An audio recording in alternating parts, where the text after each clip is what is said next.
Tukaram Prabhu? Hare Krishna, Prabhuji. My pranams, Prabhu. Nice to see you. Should we go ahead and start now? Yes, Prabhuji. Actually, Prabhuji, few students have their exams, so they went out for their exam. Rakesh, Prakash, and Vikas went with the Sahadev Prabhu. I don't think that they will be. Okay, there's a few Govinda Vallabhas here. Nice to see her. Krishna Kun. Okay, thank you. But just so go ahead and this is actually what I wanted to speak about in our last two sessions. But our internet connection 2 weeks ago failed, and then last week the hospital kept us so long. So we'll go ahead and start. I'll say a few prayers to begin.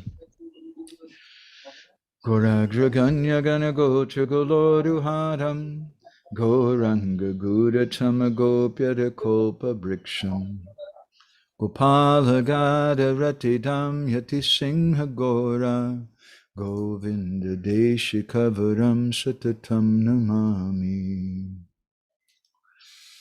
Uttama adama kichuna bachila Jachiya dile kakola Kahe premananda emona goranga hridoya dariya bola Bhaja goranga kaha goranga Laha gorangera namare Jai jana goranga bhaje Se hoyamara pranare Hare Krishna Krishna Krishna Hare Hare Hare Rama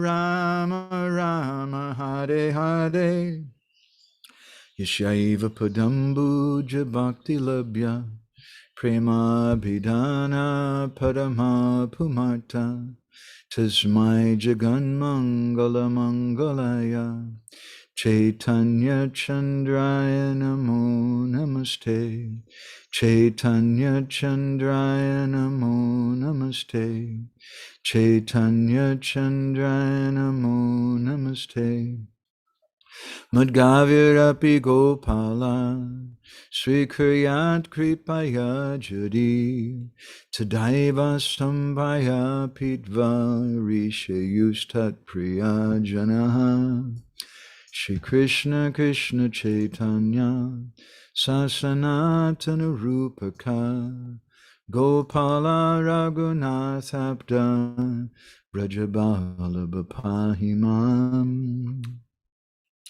Vanchakalpatarubhishcha Kripa Sindhubhya cha Patitanam Pavanebhyo Vaishnavebhyo Namo Namaha Jai Shri Krishna Chaitanya Prabhu Nityananda Shri Advaita Gadadhar Shri Vasadi Gaura Bhakta Brinda Hare Krishna Krishna Krishna Hare Hare Hare Rama Rama Rama Hare Hare Hare Krishna Amritesh Gaur Prabhu. Nice to see you here also.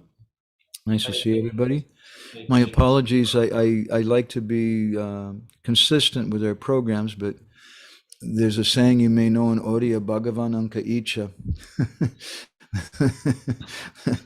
What is God's desire? So really, I didn't have any choice the last 2 weeks. Last week, the hospital kept us, and we'd planned, and the week before, the internet just went off. So I'd like to try to go over again some of the points that we made in our session a few weeks ago. We'd like to begin by hearing something from Srila Prabhupada. And this is from a series of lectures that Prabhupada gave, my favorite series of lectures actually, in November of 1972, his lectures on Nectar of Devotion. And this particular one was from the 12th of November.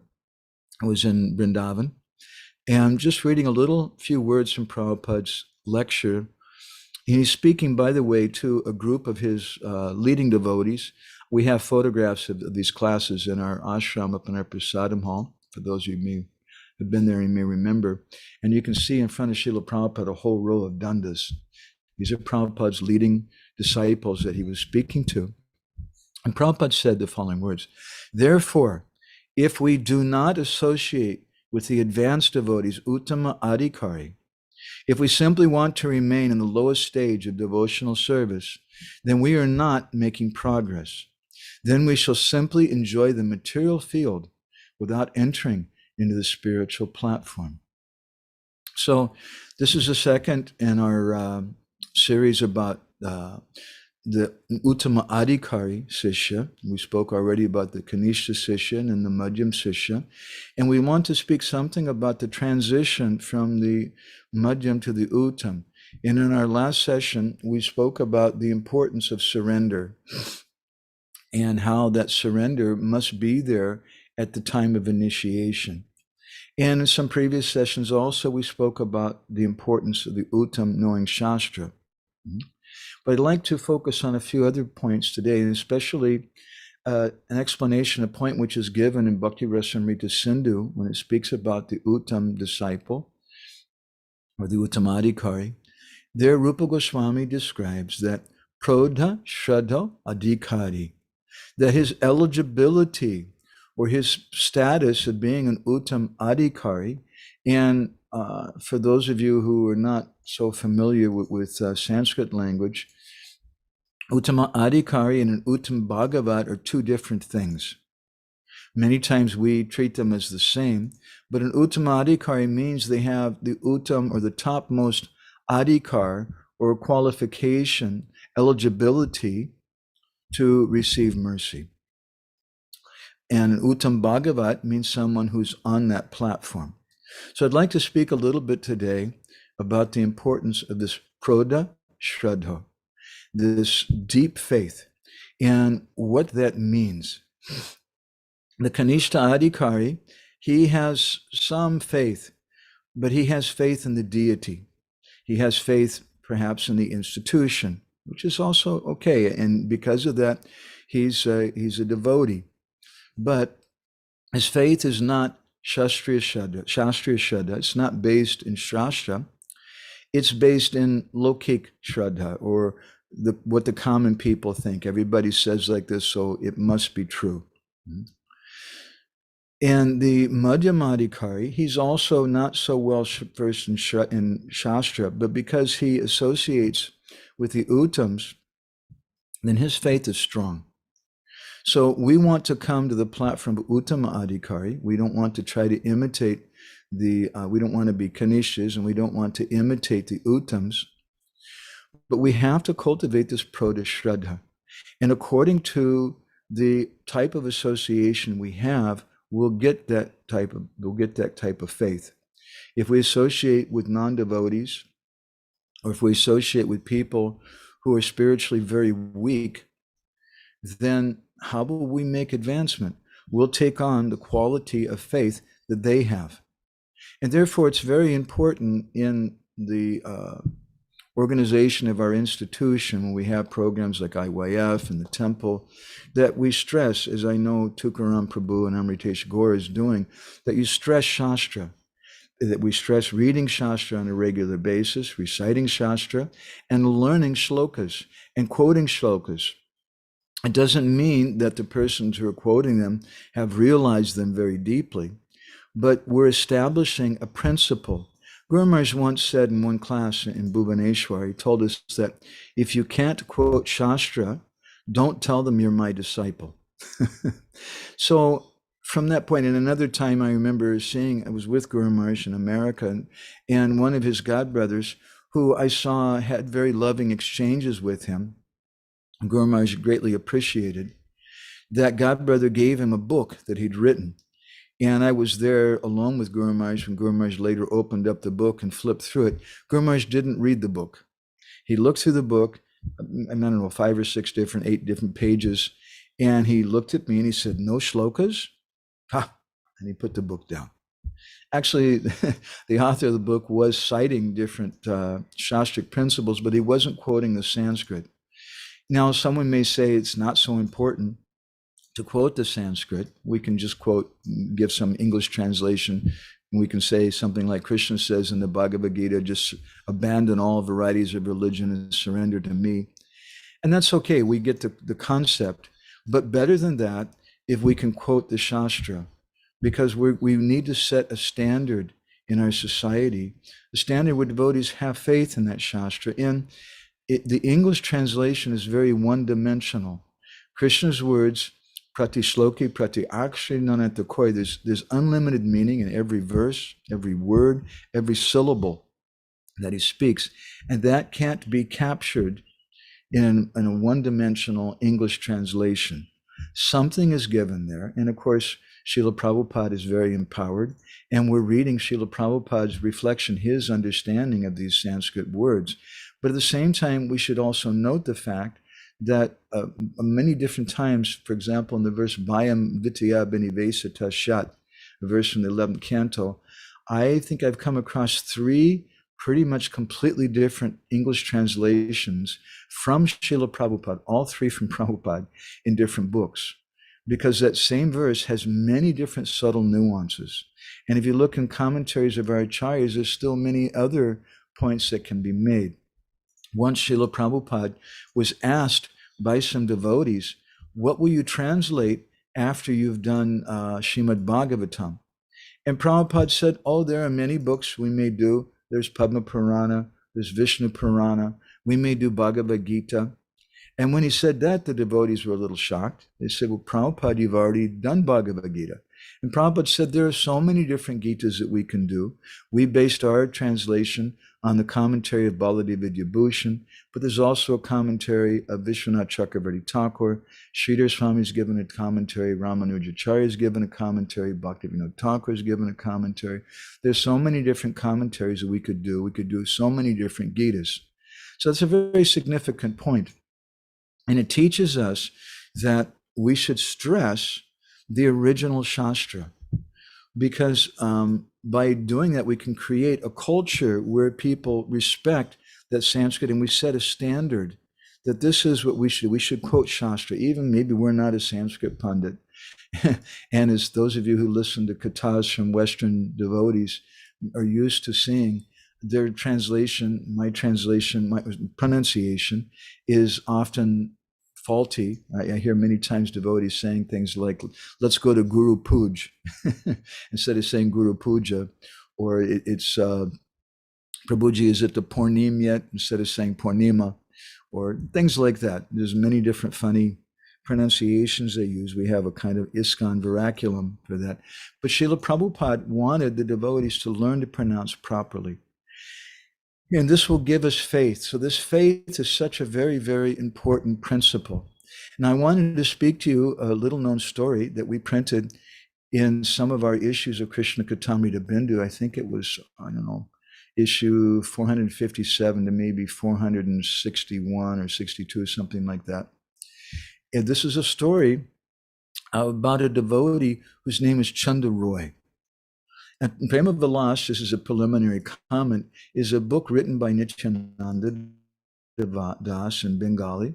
It's often quoted by Srila Prabhupada and Srila Bhaktisiddhanta, not often, but a few times they quote. Nityananda Das was a disciple of Janava Mata, the wife of Lord Nityananda Prabhu. And Janava told Nityananda Das many stories about Chaitanya Mahaprabhu, Nityananda Prabhu, and their associates.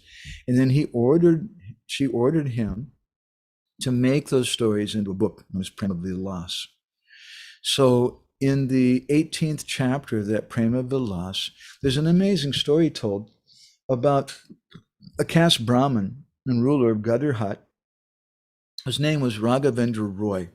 Raghavendra Roy, although he was a Brahmin, he was taken to doing Durga Puja. And he had 2 sons whose names were Santosh and Chanda. And both of them, you would say in Bengali or Odia, they were badmash. They were great rascals. And especially Chanda Roy. He was very expert in weapons, and everyone was terrified of him. He had his own fort called Raj Mahal, and he was ruling there. But he was ruling as a tyrant. He wasn't ruling as a Rajarishi, as a saintly ruler. We should understand that we want management. Management's a very important thing, but we need to have saintly management. And it's not just because someone is powerful that we respect him as a manager. This Chandra Roy was a very powerful person. He had 5,000 infantry horses and soldiers following him. But he was a big badmash. He was a tyrant. He refused to pay taxes to the Muslim ruler. And in the meantime, he was attacking so many different countries and looting and robbing, killing people. That was like his, instead of going to Mangal Artik, he would kill a few people in the morning or something. That was practically his daily sadhana. He was so wicked that people used to put their hands over their ears if someone would speak something about him. He was a Shakta worshiper, and he was very much accustomed to eating meat and fish. And worse than that, he would regularly seduce the wives and daughters of the villages. During Durga Puja, he would have a deity made of Durga Devi, and he would slaughter thousands of animals in front of her altar. Once there was a conversation in Jamalok between Chitragupta, the scribe or secretary of Jamaraj, and Yamaraj himself. And Chitragupta had come to Jamaraj and he was complaining. He said, you remember there's two fellows named Jagai and Madhe. They were really, really bad. But there's these two Brahmins now. His names are Chanda and Santosh, and they're much worse. And I have a problem because they didn't have computers, but he's writing everything by hand. And he said, I have writer's cramp. I can't write so much. These fellows already, we have like a whole library, not just an encyclopedia, but there's hundreds of books of volumes speaking about all the sinful activities these guys have done. They're much worse. Nityananda Das says in Prema Vilas that Chitragupta told Jamaraj that they're much worse even than Jagai and Madai. What should we do? And Yamaraj told him, anyway, just let them be where they are for now. And so in that way, Chandra Roy continued his reign of terror. And one day, if we live a very sinful life, we attract people of low consciousness. I'll give you an interesting example that I remember being in Vrindavan, and on days when I chanted nice japa, I would meet so many nice people if I just sat down and really focused on my japa. But on days maybe my mind was a little disturbed and I was looking at this and that and thinking so many different things. Then during that day, I found that it was very common. I would run into so many nonsense people who wanted to come and talk about some politics or complain about this, or did you know there's this conspiracy theory? Did you hear the scandal about this Maharaj or this or that? And so many things that I don't like to hear that are not helpful from Nainam Bhajan, because the kind of consciousness we have attracts association. This is one reason why it's very important for us to be serious in our Nam Bhajan. So similarly, Chandra Roy, he was such a badmash, such a rascal. His consciousness was so low, he attracted the spirit of a Brahma Rakshasa, the ghost of a very wicked Brahmin, and that ghost entered into his body. And Chandra Roy became very, very sick and lost all of his strength. Nobody knew what to do. His father, Raghavendra Roy, was calling for doctors all over, but the doctors didn't know what to do either. Nobody could help him. Finally, his father called on one Jyotishacharya, one big astrologer, who made so many calculations. And then based on those calculations, the astrologer concluded, oh, I understand. Some Brahma Rakshasa has entered into the body of Chandra Roy, and this Brahma Rakshasa doesn't desire to leave him. It feels like this is good association. So we don't want to be like Chandra Roy. We'll only attract Brahma Rakshasas. We'll attract people who just want to talk about conspiracies and quarrels and scandals and this and that. And while it may be very interesting and very tasty for people who have a consciousness like a fly, for devotees whose consciousness are like bumblebees, it's very distasteful and it's very detrimental for our Nam Bhajan, for our bhakti. So that astrologer told him that I can understand by my calculations that this Brahma Rakshasa has entered into the body of Chandra Roy, doesn't want to leave him. And by my calculations, astrologers were so expert in previous ages It's very difficult to find such an astrologer today. We have one astrologer, Govinda Vallabha, taking part in our Katha today. She's a good astrologer, but I don't think she's an astrologer like this. This astrologer, by his calculations, he could understand that a Brahma Rakshasa ghost had entered into the body of Chandraroy. And moreover, he said there's only one solution to be rid of this ghost, and that's if a particular sadhu comes and preaches to him. And that sadhu, he lives in Keturi Gram, and the name of the sadhu is Narottam Das Thakur. That's very deep astrology. How someone can tell all those things, even the name. It wasn't that the astrologer knew Narottam Das Thakur, had heard of him, but he could just tell by dint of his calculations, his name. Astonishing astrology. This is Vedic science. So Raghavendra Roy, the father of Chandra Roy, when he heard that, then immediately following protocol or local proper etiquette, he requested a pundit, you please write a letter to Narottam Das Thakur requesting his help. And he sent that Brahmin with a letter to Keturi Gram. And he went there and he saw the Majumdar, the local government officer. And there in Keturi Gram, everybody loves Narottam Das Thakur. He's the heart, the life of Keturi Gram. And he came there with this letter saying that this Chandra Roy, who's a very famous badmash, people would put their hands over their ears not wanting to hear about him, that this Chandra Roy has been possessed by a Brahma Rakshasa ghost, and they want Narottam Das Thakur to come to save him. And the Madhavandar said, forget it. You're not going to give this letter to Narottam Das Thakur. No way. We're not going to let him be. He doesn't like to do politics. He's not interested in all your conspiracy theories and this and that. He wants to do Nam Bhajan. So the letter didn't get to Narottam. And that Brahmin came back to Chandra Roy's father, Raghavendra Roy, and told him, and Raghavendra Roy began to cry then. And Raghavendra Roy, at that time, he took shelter of the only person that he knew to take shelter of, which was Durga Ma. He began to cry and say, oh, Durga Ma, please save my son. Other than you, who can save him? And that night, hearing the prayers of Raghavendra Roy, Durga Devi came to Chandra Roy as an old lady. She manifested this form as an old lady, and she began to chastise him. Badmash, rascal, nonsense. She said, there's no sinful activity hasn't been done by you. And you're doing so much worship for me, but I don't like your worship because you've neglected Krishna. Krishna is the Supreme Personality of Godhead. And Durga told Chandra Roy, no one can get perfection without worshiping him. Those people who try to worship me without worshiping Krishna, they're not going to get any chance of good fortune in their next birth. He said, you should know, my pati, my husband, Lord Shiva, he's always absorbed in doing Krishna Kirtan, singing about Krishna. He's given everything to Krishna. And I'm the subordinate of my husband. You and your brother are such nonsense. You're trying to get my favor, my blessings. But I'll tell you, there's nothing I can do for you. Many people worship me. And people think I'm accepting their offerings, but I don't. I only accept the offerings of people who are by nature in the mode of goodness, sattva gun. I'd never accept those offerings of people who are in rajagun and tamagun. So many people today, they worship Goddess Durga.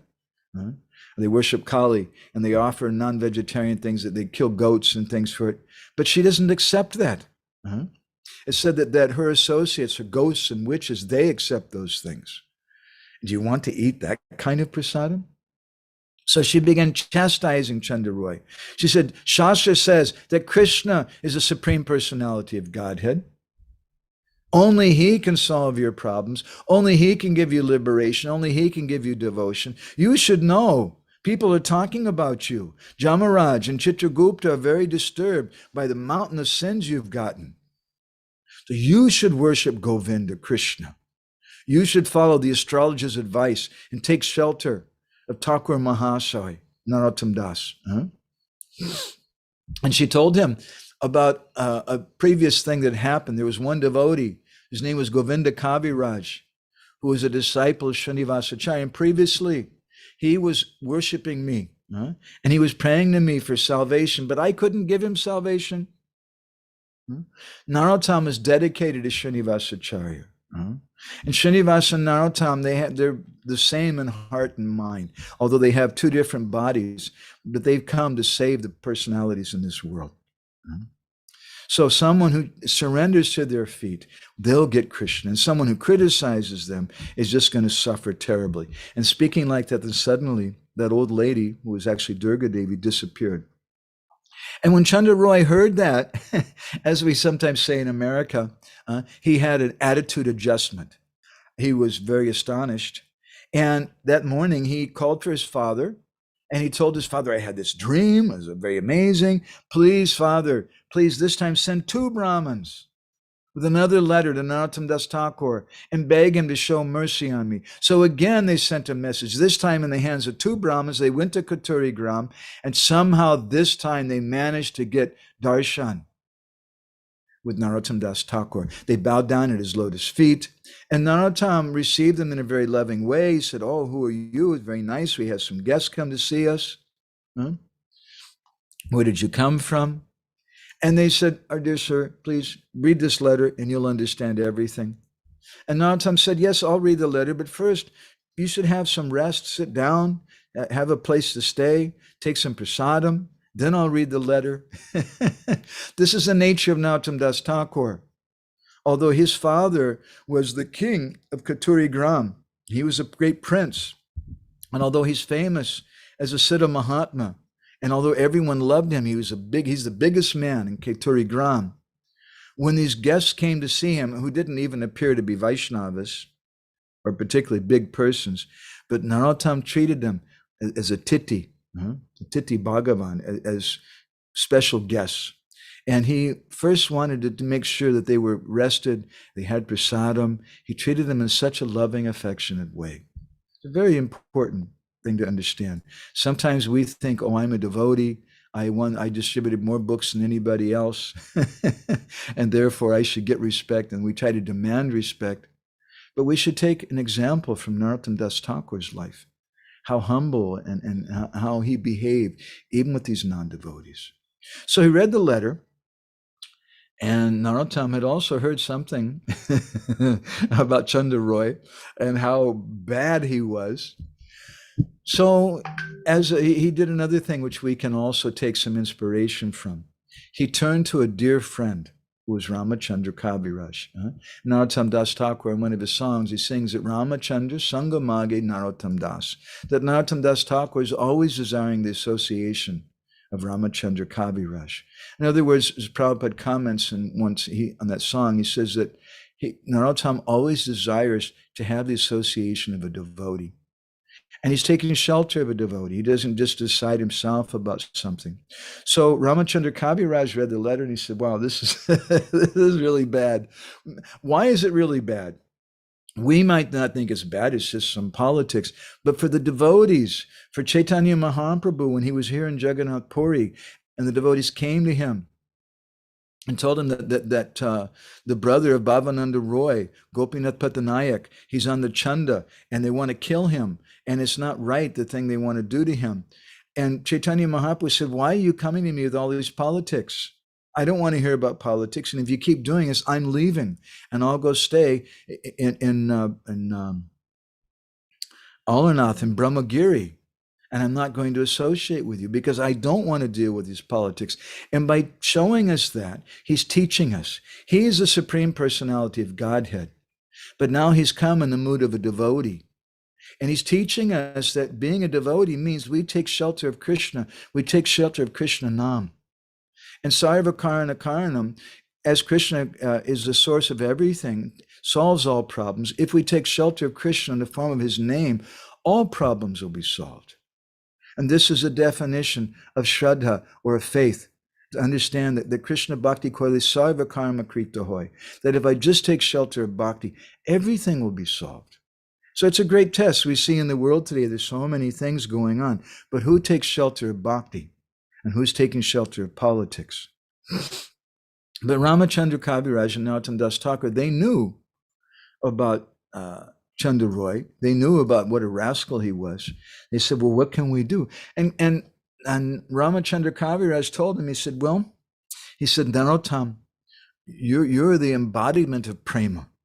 You have the potency to deliver them. And as they were thinking about this, suddenly an amazing thing happened. And Sri Chaitanya Mahaprabhu appeared before Ramachandra Kaviraj and Narottam Das Thakur. And Mahaprabhu raised his hand to give his ashirbad, his blessing. And he spoke to the two of them, who became full of intense ecstasy. They fell down on the ground crying and offering obeisances to the Lord. And Mahaprabhu told them, Sono sono Narottam, listen, it's not difficult for you.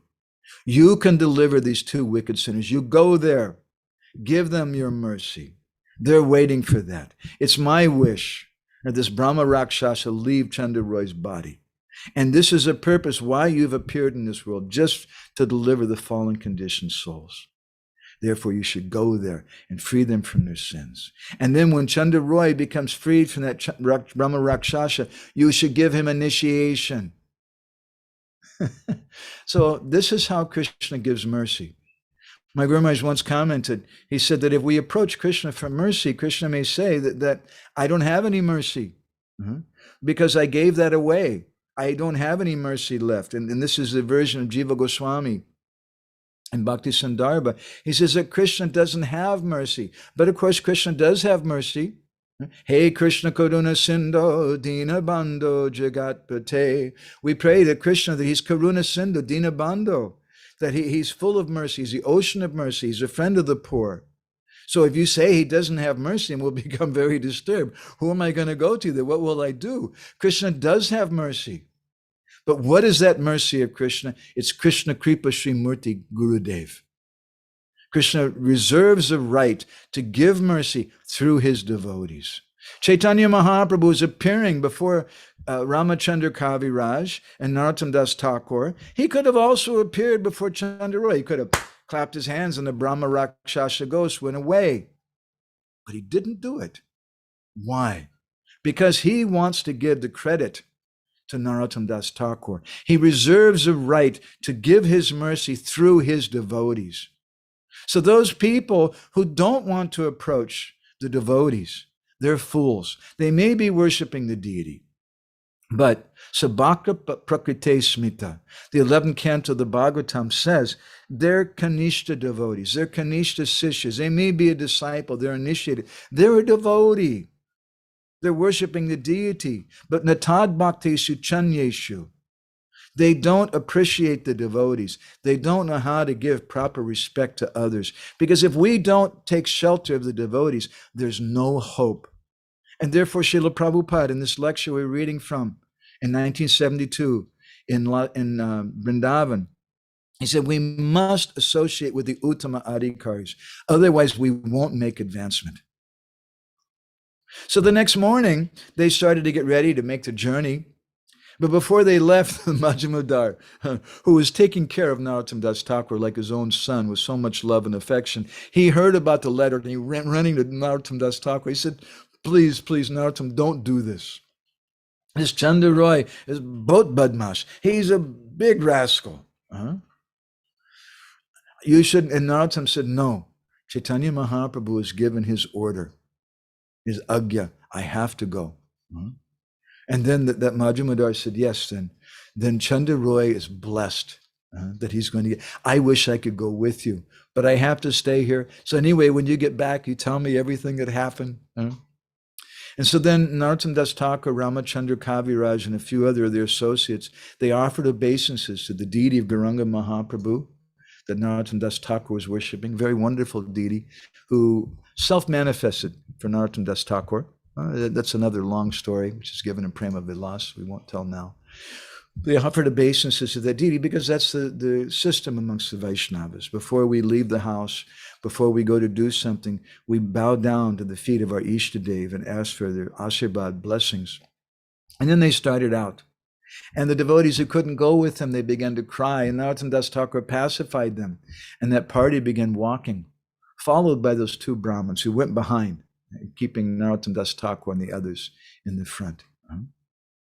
So Nityananda Das continues describing this, that when they arrived they stopped in one village outside some distance away, and those two Brahmins, and they went ahead to the house of Chandra Roy, Raghavendra Roy, to tell them the wonderful news that Narottam Das Thakur was going to come. When he heard that, Chandra Roy began to cry in ecstasy and happiness hearing this news.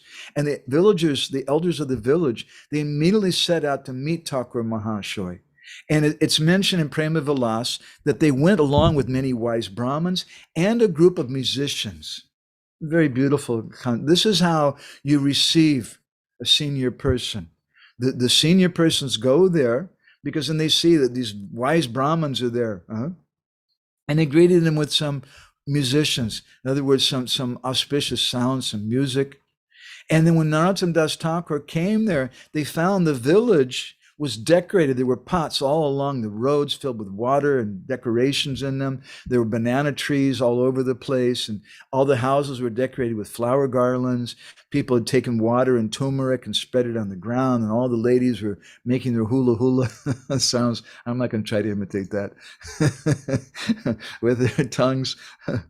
And when they heard about Narottam Das Thakur was coming, all the villagers from other villages, they also came. Oh my God, we have to go see Narottam. And everyone came there. Raghavendra Roy, Chandra Roy's father, came. When he saw Narottam Das Thakur's beauty, just seeing him, he became deeply affected. Narottam Das Thakur didn't quote any shlokas. He didn't say any philosophy or anything, but he just showed up, and his effulgence spoke everything. And it touched the heart of Raghavendra Roy, who fell at his feet and began to cry. And then Narottam Das Thakur, in such a sweet way, he began to pacify everyone and speak such very warm words, very sweet words. And then he followed Raghavendra Roy to go to see Chandra Roy. And first, Raghavendra Roy, he washed Narottam Das Thakur's feet before he brought him into the house. He gave him a nice seat. And with sweet words, he said, I'm so fortunate that you've come here to my house. You please bless us. And Narottam said, this is very nice. Thank you. I appreciate it. But let me go see your son. And they told Narottam that Chandra Roy was lying in a separate room on his bed. And then Narottam and his associates entered into that room, and they stood before Chandra Roy. As soon as Narottam entered the room, and Chandra Roy looked up at Narottam Das Thakur, this effulgent, ecstatic devotee, the Brahma Rakshasa in the body of Chandra Roy began to shout, "Ah!" And in a very horrible voice, due to my past sinful acts, I become a Brahma Rakshasa. I've been living in this body for a long time, and now you've come here, Narottam Das Thakur. Please be kind to me. Release me so I can go somewhere else. Please save me. Please, I want to take birth in Kuturi Gram. That's Vrindavan, hidden Vrindavan, Gupta Vrindavan. I want to take birth there and become your servant, that you be my master. Please be kind to me. This is how powerful Narottam Das Thakur was. Vaishnava is so powerful. They have this Shakti. They can make someone into a devotee just by their presence. Even a Brahma Rakshasa ghost. And then Narottam Das Thakur told that ghost, hey, suno, chalo, go away. You leave this body now. And as soon as Narottam Das Thakur said that, he clapped his hands. The Brahma Rakshasa left. And then everyone could understand, and they all started crying and shouting and praising Narottam Das Thakur. And Chandra Roy then, he returned to normal. And he began to cry, and he fell down at the feet of Narottam Das Thakur. And he spoke to him. He said, there's no one as sinful as myself. Mosamopatita Prabhu Nahi Tribhuvan. In all the three worlds, there's no one as sinful as me. Just by seeing me, people lose their auspiciousness. I've been so expert in sins that I've managed to do sinful activities that are not even mentioned in Shastra. What can I do? How can I be relieved from the reactions to my misdeeds? And his brother Santosh also fell on the ground crying and touching the feet of Narottam Das Thakur. And he told him a similar thing. I was born a Brahmin, but I've committed so many sins. I've been strongly under the control of Maya, wanting to do so many sinful activities. My brother and I, we've done all terrible things. Please, please accept these two wicked souls at your lotus feet. Be the Lord of our life. And then the father also fell at the feet of Narottam Das Thakur. He said, yeah, me too. My whole family, we're indebted to you life after life. And Narottam told them, don't worry. Chaitanya Mahaprabhu is definitely going to give his mercy to you. So then he told all of them, now you all go, take bath. So they went and took their bath in the river, and they came back dressed in new cloth. And Narottam Das Thakur told them, you sit down on my left side. And then he gave the nectar. It said in Prema Vilas, an interesting thing, that he gave the holy name to them initially. Sometimes Vaishnavas, they say that Srila Prabhupada, his system of giving first Harinam initiation and later Diksha or Gayatri mantra is not traditional. Different Vaishnavas do different things. But we hear in Prema Vilas, a book which was written 500 years ago on the order of Janavamata, the wife of Nityananda Prabhu, that Narottam Das Thakur first gave Harinam initiation to Chanda Roy and Santosh Roy. And so when they got that mercy, Ramachandra Kaviraj, seeing it, he started rolling on the ground in ecstasy. It's a wonderful thing when someone gets initiated. All the senior Vaishnavas should be there, and they all become so happy. All the Vaishnavas there, they started crying. Even the ordinary people who were there were moved to tears, seeing that this Chanda Roy now, he's getting the holy name of Krishna from Narottam Das Thakur. They felt so very, very happy. And then Raghavendra Roy and his sons, they fell down at the feet of Narottam Das Thakur, and Narottam put his feet on their heads. And it's described in Prema Vilas a few days later. Narottam, he chanted Radha Krishna mantra into the ears of Raghavendra Roy and his two boys, his two sons. And when this happened, in Jamalok, in the abode of Yamaraj, Chitragupta and Yamaraj, they started dancing. They started having a party, and they started singing the glories of Narottam Das Thakur. And then Yamaraj told Chitragupta, that library you have of all the sinful activities of Chanda Roy, you just burn all of it, burn all those books. Now I have no right to punish them anymore. Now they've taken initiation. And so after they received initiation, they gave so many nice gifts to Narottam Das Thakur. They gave him villages and so many cows and horses and wealth and things. And then they started cooking a huge feast and things. And they fed Narottam Das Thakur and all the devotees. And then Raghavendra Roy and his two sons, they took the remnants of Narottam Das Thakur. And then everyone began to address them as Sudha Vaishnavas, as pure devotees, and they became famous. And Narottam Das Thakur stayed there for some days and instructed them. It wasn't just enough that he gave them initiation, but he began to instruct them about how to behave as a Vaishnava. What does it mean?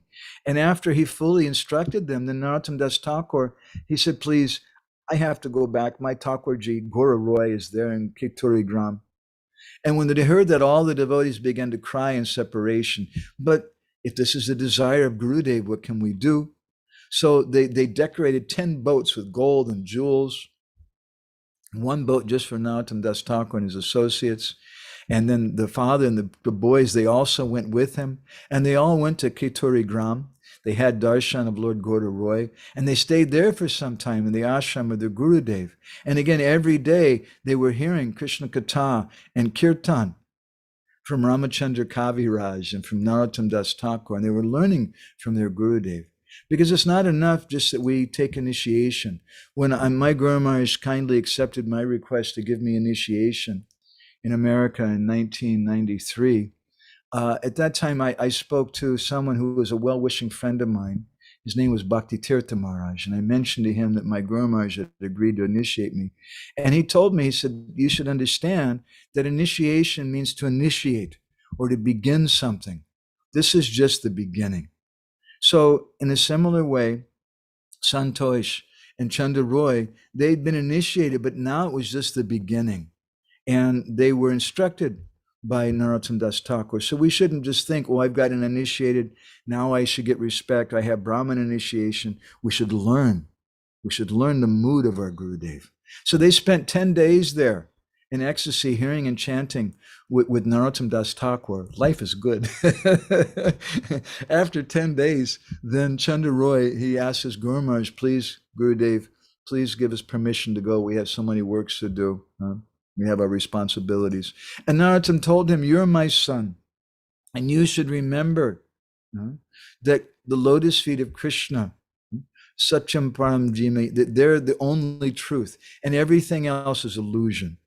And Chandraroy gave his blessings. Narottam gave his blessings to Chandraroy. Chandraroy was crying and crying. And then he went to Ramachandra Kaviraj, and Ramachandra Kaviraj embraced him. And Chandraroy told him now, he didn't just consider himself a follower of his Gurudev, but he also took the blessings of his Gurudev's associates, like Ramachandra Kaviraj. And he told him, now that I've met such a devotee like you, my life has some meaning.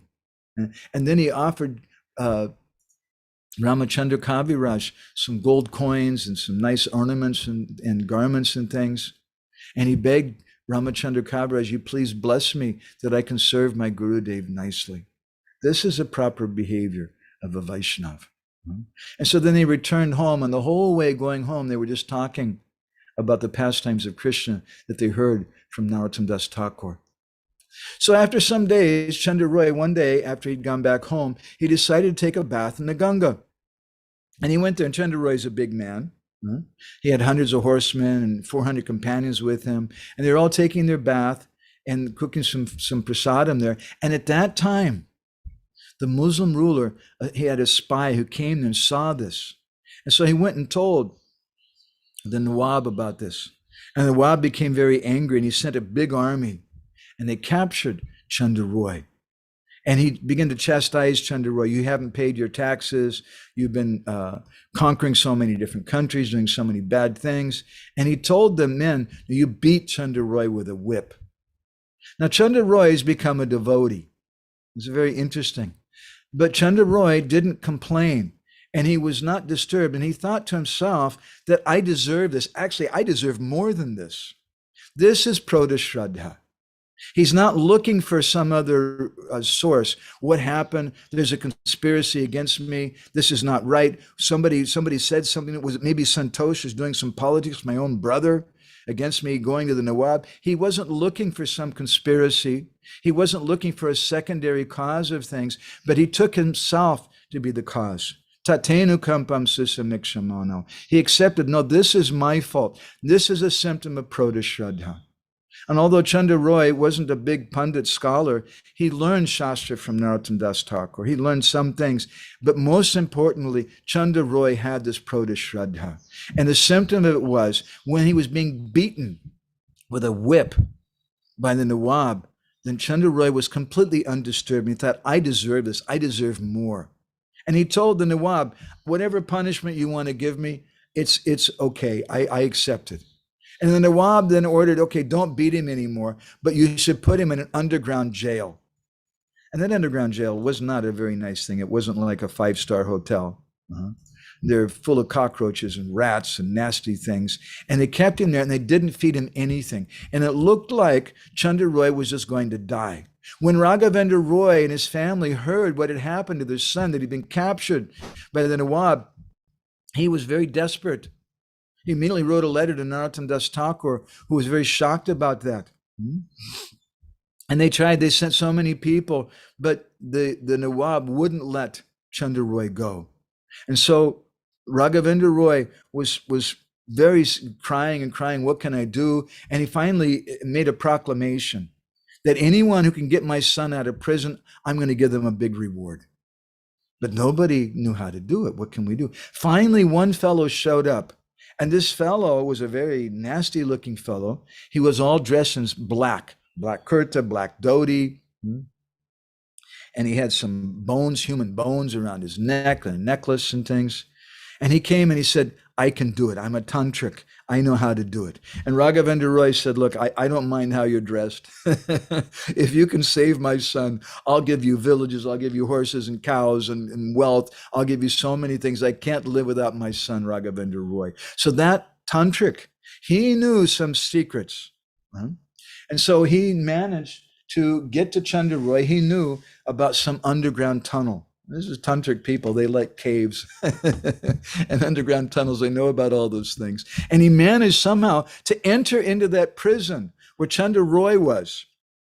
through this underground tunnel. And when Chandra Roy was there, he was doing his bhajan and singing the songs of Narottam Das Thakur and thinking about Radha and Krishna. And all of a sudden, this fellow shows up and he said, "How did you get here?" And he told him, "I know some secrets, and your father sent me for you to bring you to freedom." And Chandra Roy said, "That's amazing. How can you get me out of here?" He said, "Don't worry. I know some mantras to Goddess Kali. And you chant this mantra, and don't worry, everything will be okay."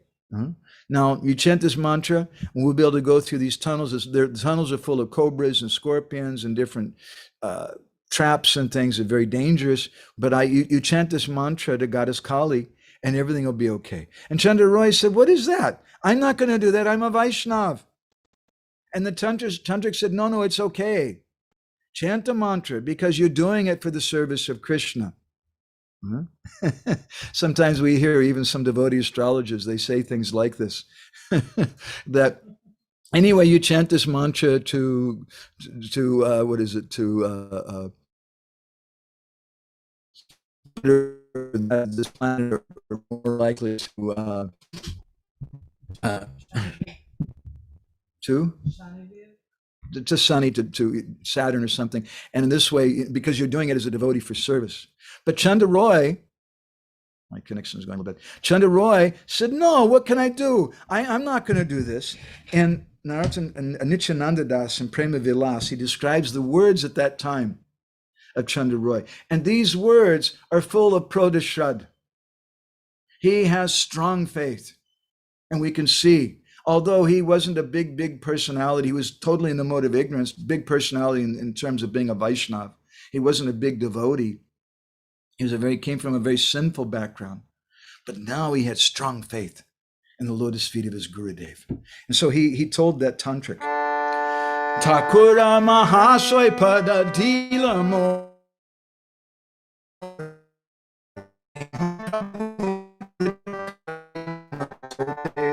Kripa Kori Radha Krishna Mantra Dila Kane Anya Mantra Shuni Be Dik Rahuk Jibane Hare Krishna Krishna Krishna Hare Hare Hare Ram Ram Ram Hare Hare."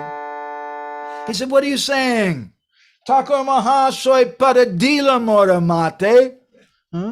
Narottam Das Thakur, he accepted me. Teno Prabhu Mui Britya is his servant. I become his servant. He put his feet on my head. Kripa Kori Radha Krishna Mantra Dila Kani. He poured the nectar of the Radha Krishna mantra in my ears. Anya mantra shunibe dik rahuk jivane. To hell with any other mantras in my life." Srila Prabhupada,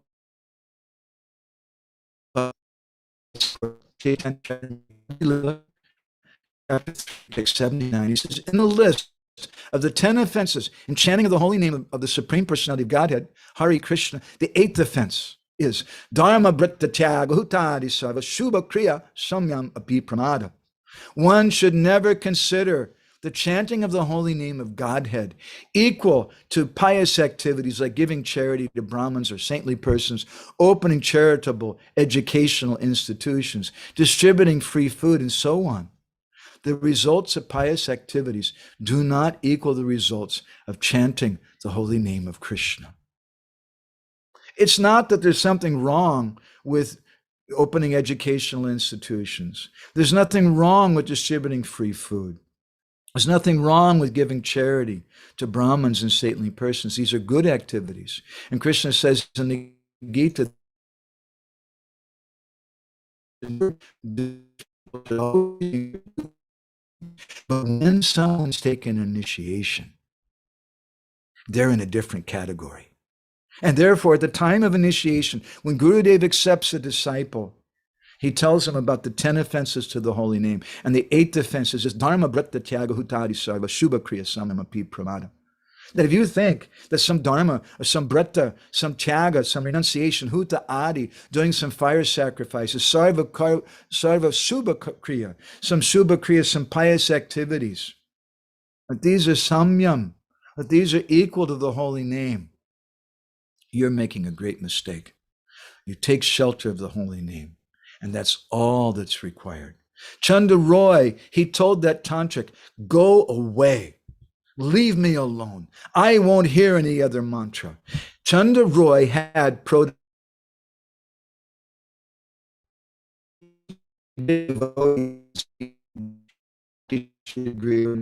he spent only 10 days hearing from his Guru Maharaj in Keturi Gram, but he had Prodashraddha. He had strong faith in his Gurudev. He says, you tell my father, huh? I'm going to be faithful to the feet of my Gurudev. I'm only going to chant the mantra that he gave me. Huh? And according to the wishes of my Gurudev, I'll stay here. It's up to my Gurudev. If he wants me here, I'll stay here. But here's a nice place. When I'm back in the village, everybody's always coming to me with so many politics and complaints about things. But here it's nice. They don't feed me anything, and there's cockroaches crawling on my face and rats and things, but still, it's nice here. I can chant Hare Krishna peacefully. Nobody bothers me. You tell my father everything's fine. My only anxiety, my only unhappiness is that I can't see the lotus feet of my Gurudev.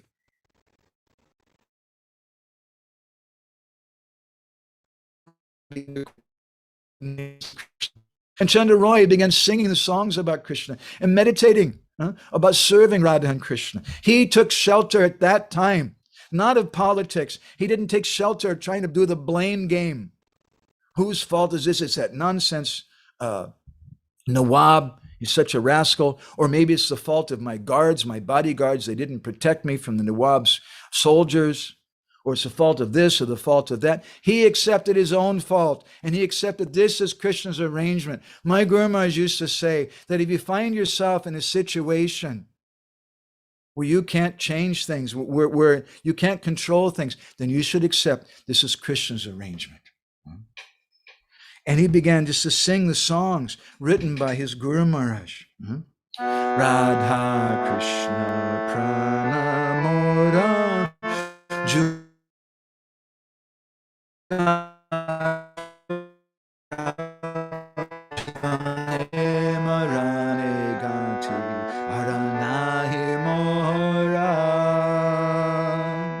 Radha Krishna Pranamor Jugala Kishore, bringing Radha and Krishna together, seeing them together. That's Pranamor, that's my life. Jivane Marani Gati Arnahi more. I don't need anything else. I can die in this prison.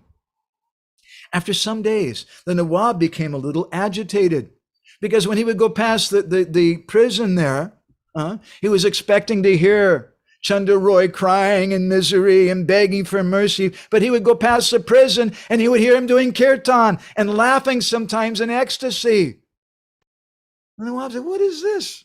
We haven't fed him. He's in this terrible prison. He's suffering. We may kill him any day.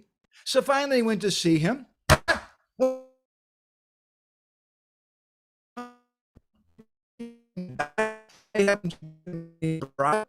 And kill you.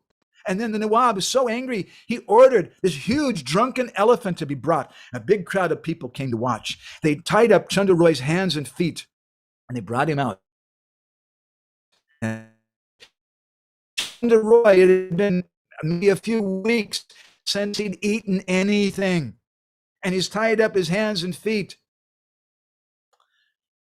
At that time, that mad elephant began to charge at Chandra Roy, and Chandra Roy was just very peaceful because he saw, what does Krishna want?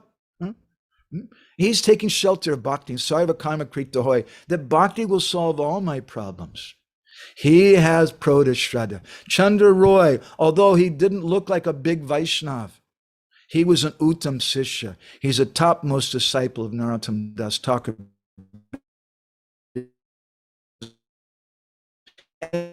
He's about to die. He hasn't eaten anything in a few weeks, and this mad elephant's about to attack him. His hands and feet are tied up. What did he do? He just meditated on the feet of his Guru Maharaj, Narottam Das Thakur. And that elephant grabbed him and threw him down on the ground. When Chandra Roy hit the ground, the ropes on his hands and feet broke. And then that elephant came running again at Chandra Roy very angrily. And at that time, Chandra Roy, who hadn't eaten in a few weeks, he got up and meditating on the lotus feet of Narottam Das Thakur. Chandra Roy grabbed a hold of that elephant's trunk with his two hands, and with his bare hands, he ripped the trunk, the trunk of the elephant from its body. And that elephant made a great shout of pain and fell down on the ground dead. There to see this Vaishnava, this Hindu fellow die, they were all astonished. And then the Nawab became impressed. He got down off his throne and he came down and took Chandra Roy's hands and brought him up and sat him down next to him and said, "What a powerful man you are. You killed that elephant with your bare hands." This is the nature of people who are in Tamagun. They're not impressed if you quote shlokas. They're not impressed if you do kirtan or you cook nicely for the deity. But if you do something powerful like kill an elephant with your bare hands, they're very impressed with that. The Nawab said, "How did you manage to do that?" And Chandra Roy just folded his hands and bowed his head. And he said, "No, I don't have any strength.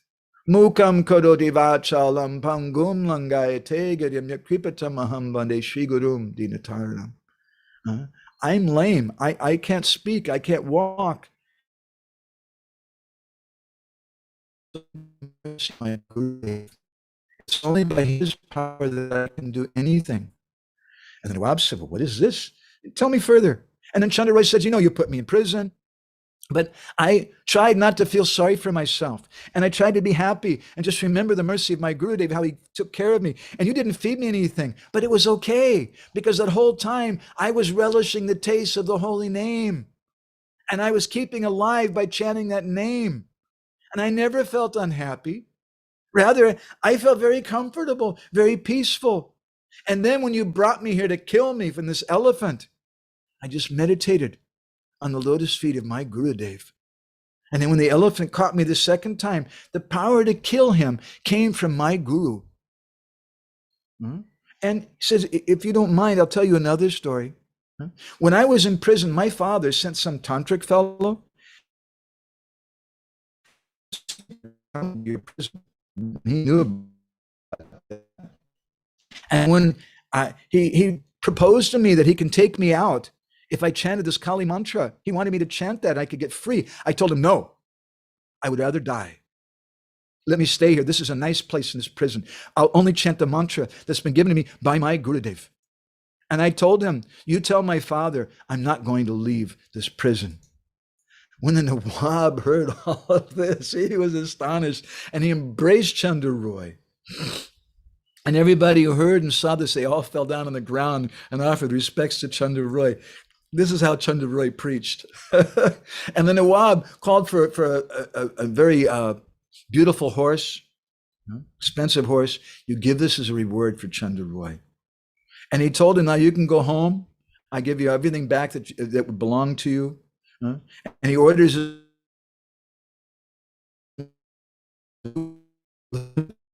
he was very impressed.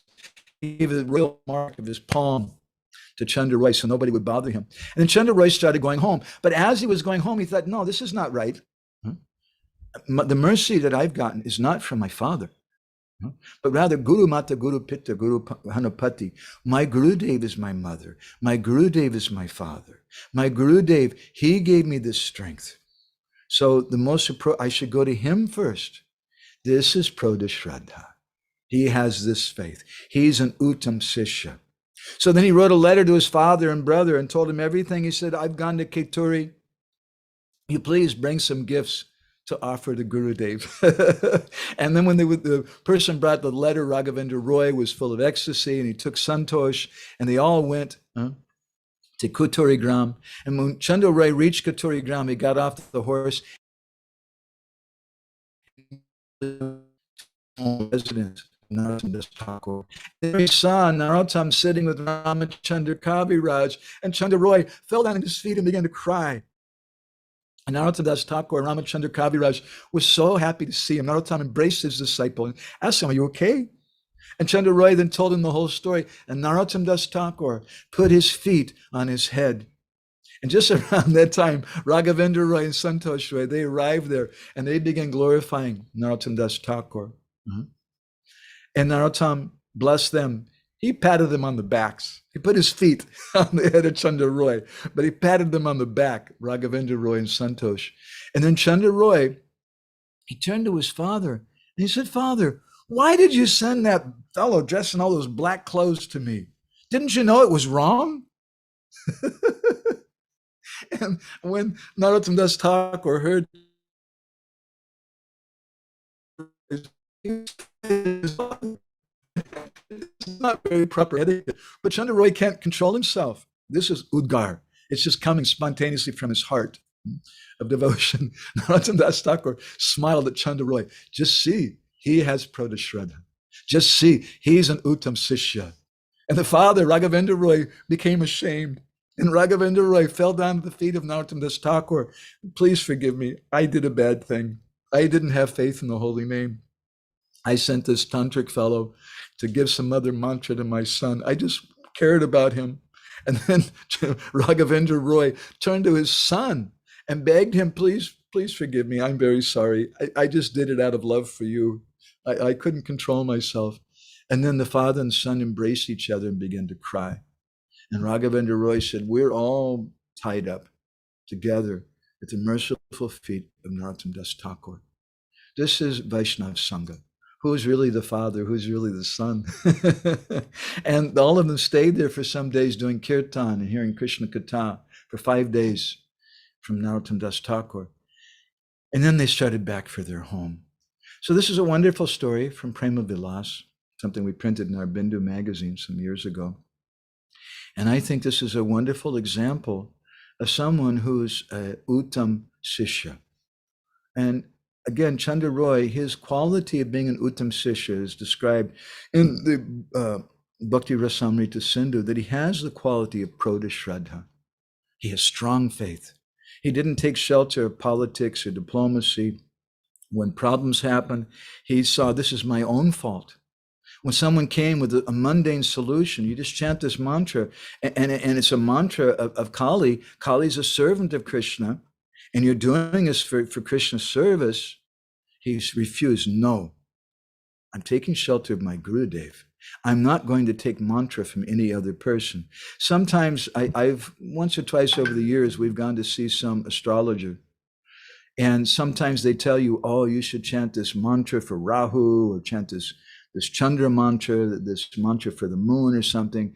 And maybe it's a Vaishnava mantra. Sometimes someone said you should chant this mantra for Saturn, and this mantra was chanted by Lord Ramachandra, and it's there in the Ramayana. It's a Vaishnava mantra, and you're doing it for a Vaishnava reason.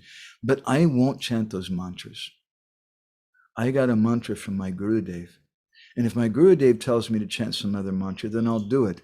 But why would my Gurudev tell me to chant any other mantra? Because chanting this Hare Krishna Maha Mantra, everything will be solved. But I may be tested.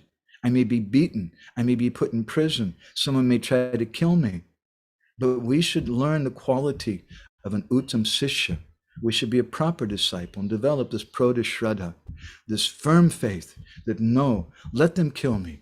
Jivane marane gati nahi aramor. I have nothing else in life or in death other than the lotus feet of my Gurudev and his instruction. So this is a quality of an Uttam Sishya. I want to stop here.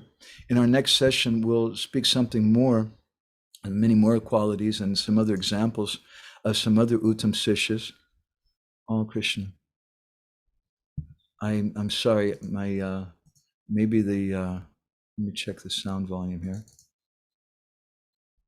Okay, No, I no, hope we the could volume. hear, Prabhu. We could hear only in the last few paragraphs. We could not hear 1-2 lines, but it's all right. We heard it. Yeah. I think it's because of our internet connection. I got some messages that the connection was weak. So I want to stop here. And a few devotees are hearing us today. I'm happy that Amritesh Kaur Prabhu and Tukaram Prabhu are here, and William's here. Hare Krishna. Nice to see you. Govinda Vallabha, are you being nice to William? She doesn't want to say anything. Well, no, let us allow them to unmute themselves first. Yeah. Yeah. Please, She says yes. please. Maybe I should ask William that. I've Yeah, been thinking about you guys quite often. Govinda Vallabha is our dear astrologer friend and disciple of Sachinanda Maharaj from Mayapur, and her dear partner William. Wonderful devotees, our dear friends. It's nice to see them here today. And Leela Purushottam, also our friend in Czech. So although we didn't have any IYF devotees here today exactly, just the leaders and managers, still we had a few friends here. I'm happy for that. Does anybody have any reflections or thoughts that you want to share about our discussion today? Anybody have anything? Yes, Prabhuji. Prabhu, today's session was so inspiring, and about all the principles of Vaishnava culture. Also, you were sharing along with the stories. They were very realistic, and we could learn so many things like how to greet a Vaishnava, how to respect them, how one should have that much faith on one's guru, and what is the meaning of initiation, how initiation is the beginning and we should start our spiritual life there, and how Chitragupta and Yamaraj were chanting Kirtan of Narottam. And so all these are so realistic. One thing I could not understand is what happened, what did Narottam Das Thakur do when he heard that Chandra Roy is arrested and kept in the underground jail? It's not mentioned in Prema Vilas, but we can understand without a shadow of a doubt that what Narottam Das Thakur would do. He would chanted Hare Krishna. And he would pray to his deity of Chaitanya Mahaprabhu, because that's the most powerful solution. That's the only solution. And that's the way we've all come to Krishna consciousness. And we should remember that. Because, you know, you're an educated person, you're a nice person before you join. Why did you join this movement? Because you saw that all the other solutions don't work. The politics, the economic solutions, the maybe even the astrological solutions, the psychological solutions, the counseling solutions, they don't work. And the only thing which is really going to solve my problem is if I take shelter of Krishna consciousness. But it's amazing, sometimes after we've been initiated, then we forget about that. And by forgetting that, we commit this offense. Dharma, brata, tyaga, hutadi, sarva, shubha, kriya, samyam, api pramada. We commit this 8th offense to the holy name, and we think that there's something else that I should do. I should chant some Nishinga Kavacha mantra every day. That's a nice mantra, no problem. There's many nice mantras and things that we can chant, but we should focus on the mantra and the sadhana given to us by our Gurudev. And we should consider, honestly, that there's nothing else that's required. This is everything for me. I have one astrologer friend, what is it, Nishringa, Prahlad Nishringa Prabhu, right, from Mayapur. And sometimes he travels with Indradyumna Maharaj, and they do these programs, and they set up a booth, and he does astrology readings for people. And and he tells them things based on their astrology. You have Rahu's affecting you in this time, and this and this. But he always gives pretty much the same solutions. He said, you know, that you'll solve your problems if you read this book, Bhagavad Gita. And if you recite the slokas, and it's going to solve your problems. And there's a mantra you should chant. I'll tell you this mantra, and this will solve all your problems. Hare Krishna, Krishna Krishna, Hare Hare. And he gives them that Hare Krishna mantra. And in that way, he preaches to them. And he really gives them real solutions, the topmost solutions. So we should understand that. It doesn't mean that all these other mantras are useless or they don't mean anything. They're important, and we shouldn't commit offense to the Vedic literatures or to astrologers and think that those mantras don't have some potency or don't have any meaning. But in comparison to what we've gotten from our Gurudev, I want to focus on what I've gotten from my Gurudev, and I'll show my Prodashraddha how strong my faith is. By my conviction that all that I need to do is follow my Gurudev's instructions, and everything else will be okay. Now, let me point out something else, because we have one astrologer listening here. It doesn't mean that even someone may not give some other mantra, even to other devotees, but we may consider that to be a kind of vanchana, or a kind of cheating, because sometimes people come. There's one... Fakir Mahabhu told us a story that someone had some health problem. So they went to their Vaishnav Guru and said, Guru Maharaj, please tell me, what can I do? And the Gurudev told him, just chant Hare Krishna. And he said, oh, Guru Maharaj, I've been chanting Hare Krishna every day, but it's not solving the problem. And his Guru Maharaj said, okay, no problem. So then he said, I'll give you some special mantra infused water. And he took some water and he chanted silently some mantra over the water. And he said, you drink this water and this will solve your problem. Yes, Gurudev, thank you. Well, now I've got the real deal, right? This chanting Hare Krishna was okay, but I've got the real deal now. And he drank the water and it healed him. He said, wow, Guru Maharaj, this is really powerful. What was the mantra that you chanted over the water? And his Gurudev looked at him and said, hey, idiot, you boka, stupid fool. I was chanting Hare Krishna over it. I only have one mantra, but you don't have faith in that. So I made some show like this to do this thing. Well, sometimes some devotees, they don't really have faith in the holy name. And sometimes they may go to some astrologist, oh, but no, chanting Hare Krishna is not going to work. Okay, then you chant this Surya mantra, or this Chandra mantra, you do this thing. And it's actually kind of cheating in one sense because they don't want something else. But still they're keeping it within the Vedic culture. So I hope Govinda Vallabha doesn't get upset with me by speaking about the astrologers in a harsh way. Is that okay, Amritesh Prabhu? Yes, Prabhu. Prabhuji, one more thing. What is that Prod Sraddha you are telling? Prod Sraddha? Prod Sraddha. I'll paste Spelling? it. Yeah, I'll paste the version from Bhakti Rasamrita Sindhu. Let me just find it here in my notes. Here it is. Whoops. It's quoted in Chaitanya Charitamrita. I'll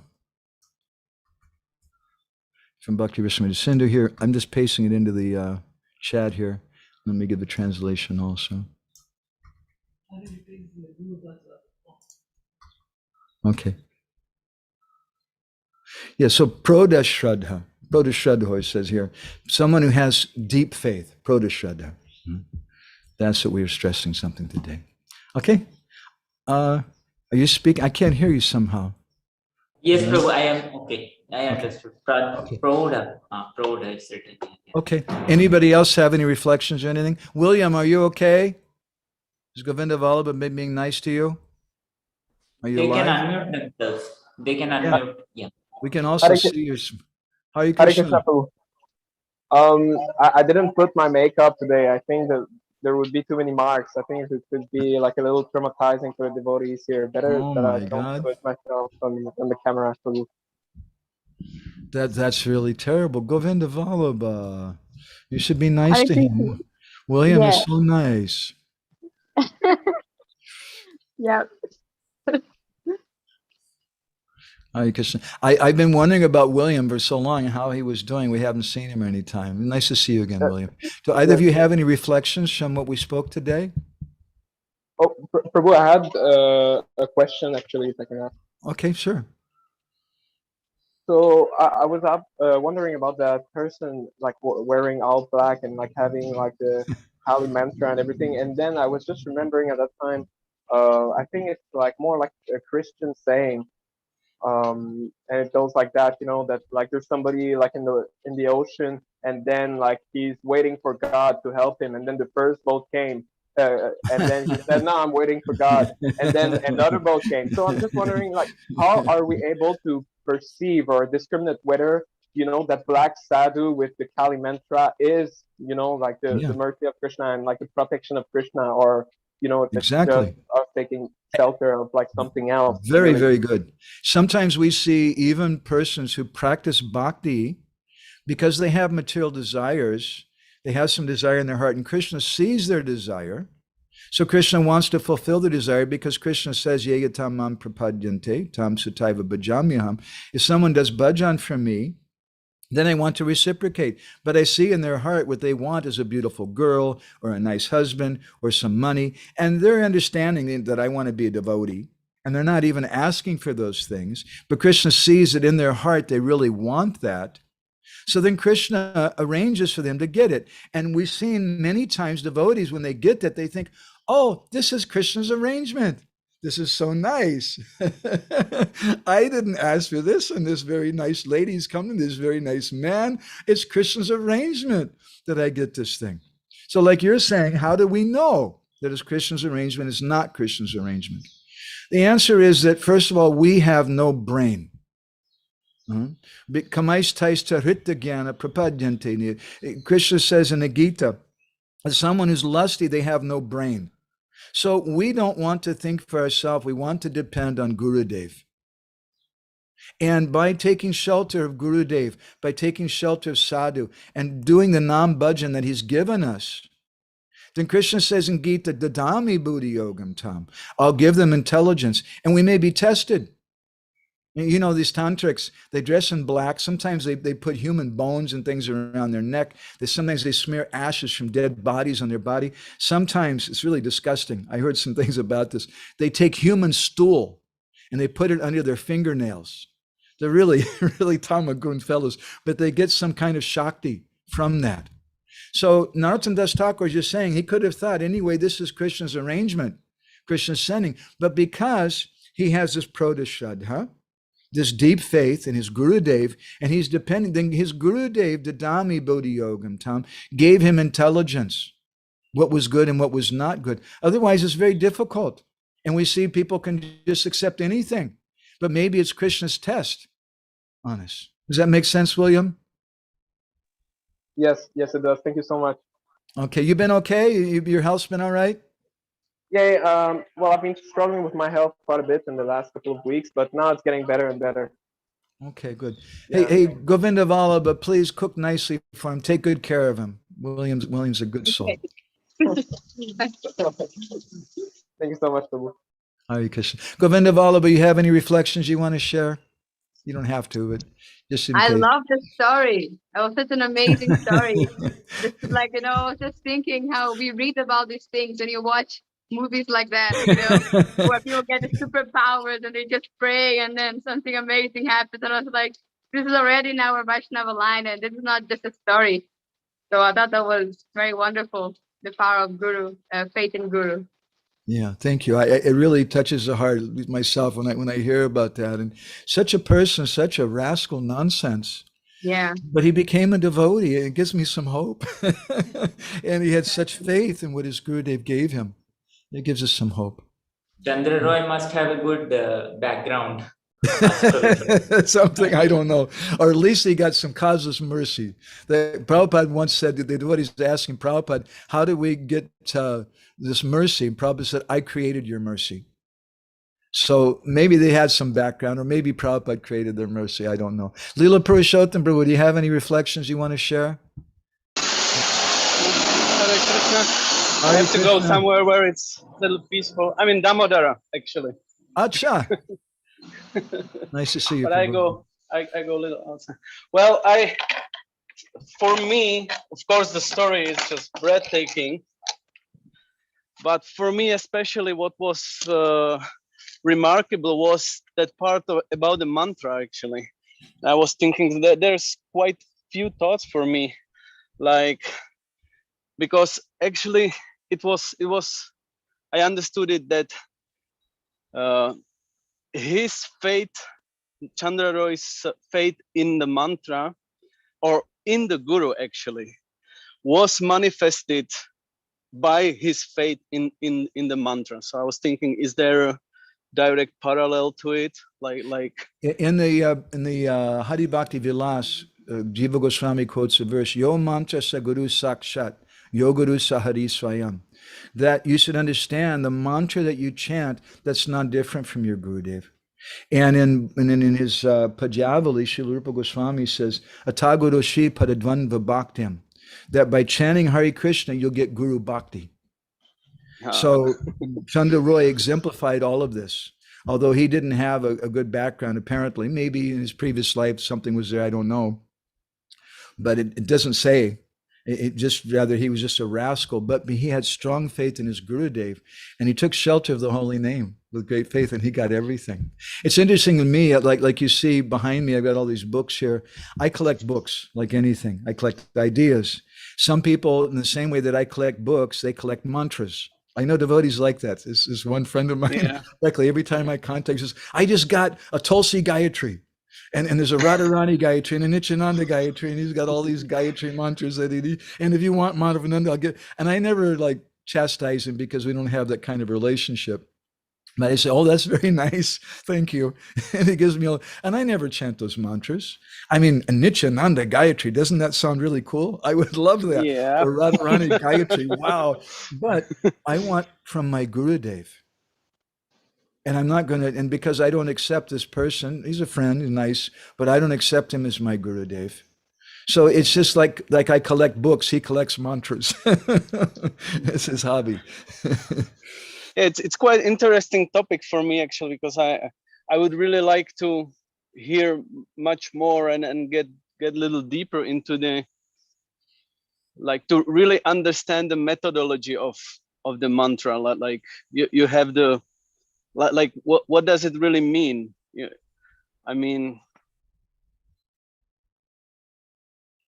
I lost you. yeah. Okay. I lost Can you. you hear For a second. me? You said, I heard you. You said the methodology of the mantra. What does it mean? And then you said a sentence or two after that. I lost that. Yeah, maybe it was too confused, so Krishna didn't allow it to go through.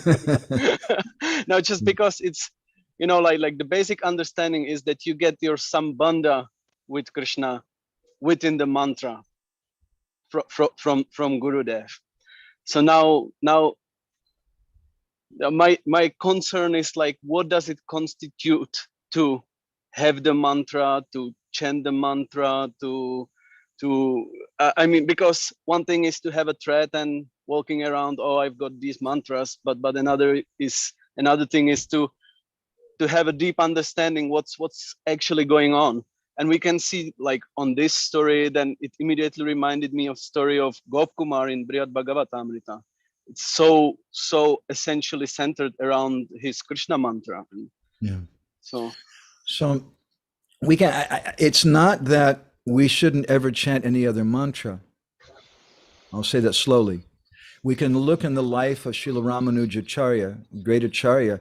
He had, as far as I recall, at least 3 different mantras from 3 different gurus that he was chanting. Yeah. But how did this take place? He had his firm faith in Jamunacharya, who he came in contact with after Jamunacharya left his body. But Jamunacharya apparently had accepted him, and he said that there's a reason why his hand is clenched like this, and this finger means this, and this finger means this, and he said, I'm going to name, a person after the author of the Vishnu Purana, Parashara Muni. I'm going to name a disciple Parashara because that was one of the desires that were unfulfilled of Jamunacharya. And as he said each one of these things, one of the fingers came out.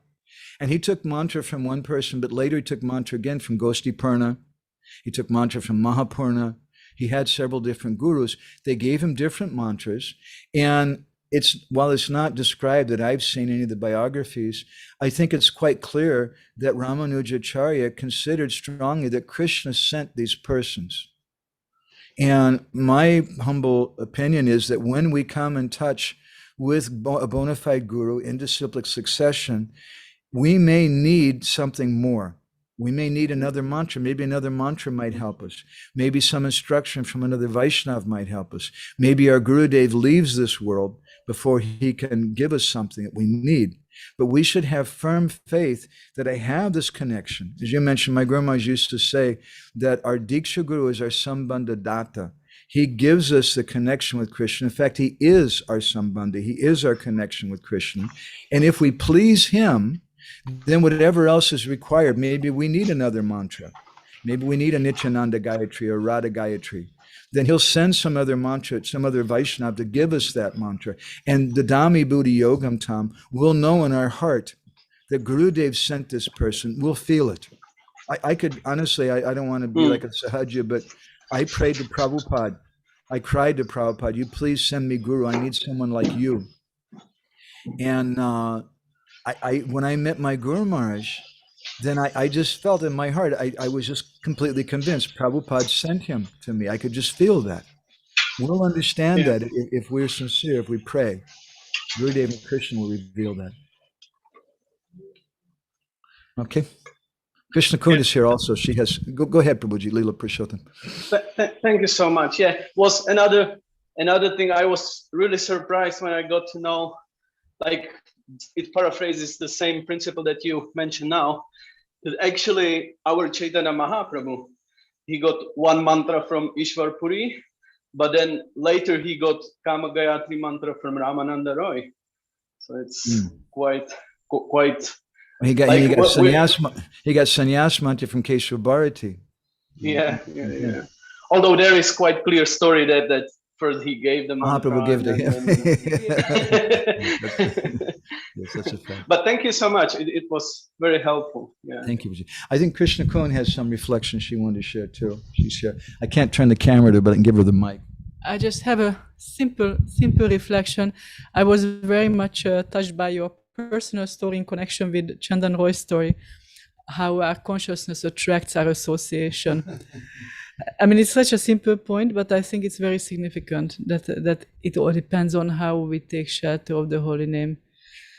Anyway, and also I think Amitesh Gauraprabhu might have mentioned or might have referred to it. I very much like the cultural little bits that you emphasized during the story. For example, when Narottam Das Thakur arrives to Raghavendra Roy's village, how they come with the seniors, with the Brahmins, they come with musicians. And I was remembering how devotees were receiving Srila Prabhupada with kirtan and how we receive our Gurudev with kirtan.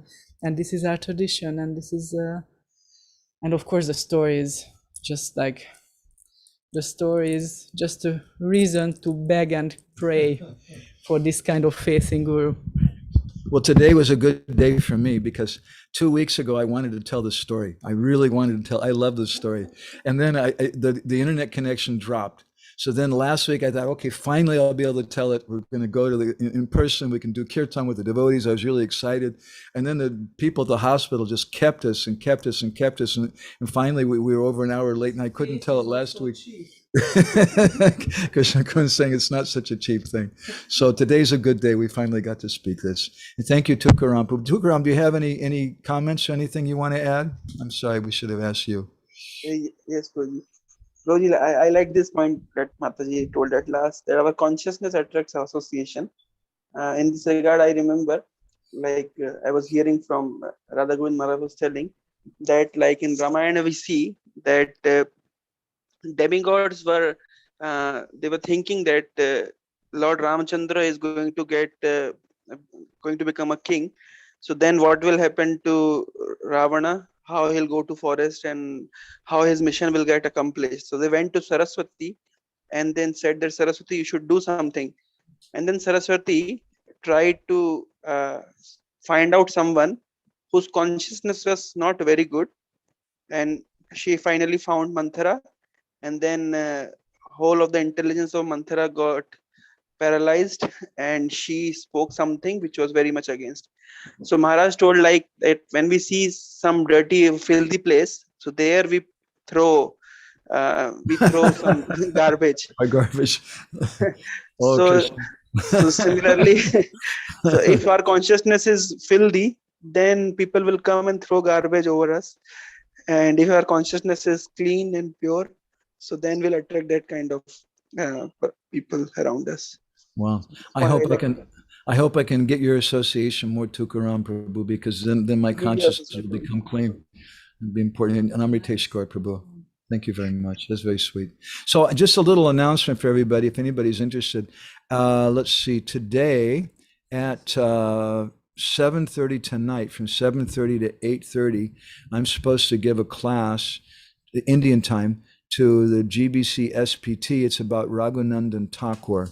And if anybody wants to take part in that, you're welcome. I can send you a link if you'd like. It'll be online somewhere. I'm just mentioning because usually, I don't know why the GBC SPT, sometimes there's hardly anybody who takes part in it. Even our Amarendra Prabhu, who sometimes gets a few thousand people watching him.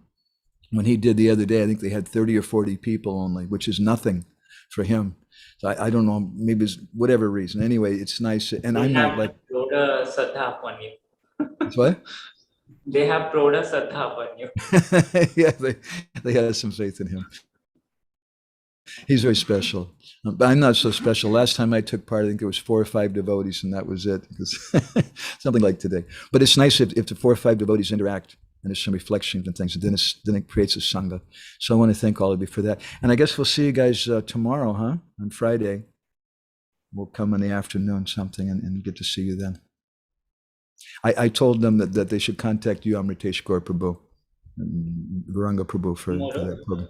Yes, Friday. Today's Friday Thursday. we had evening class, right? Yeah, Gauranga Prabhu is supposed to speak at 6 o'clock. Oh, that class. Okay, okay. They'll see it live on YouTube. Yeah. Okay. Okay. All right. Thank you all very much. Please give me permission to go then. Thank you. Grantadashmid Bhagavatam ki jai, Srila Prabhupada ki jai, Vancha Kalpadurubhishcha, Kripa Sindhu Bhyevacha, Patitanam Pavanebhyo, Vaishnavebhyo Namo Namaha, Anodikoti Vaishnavrinda.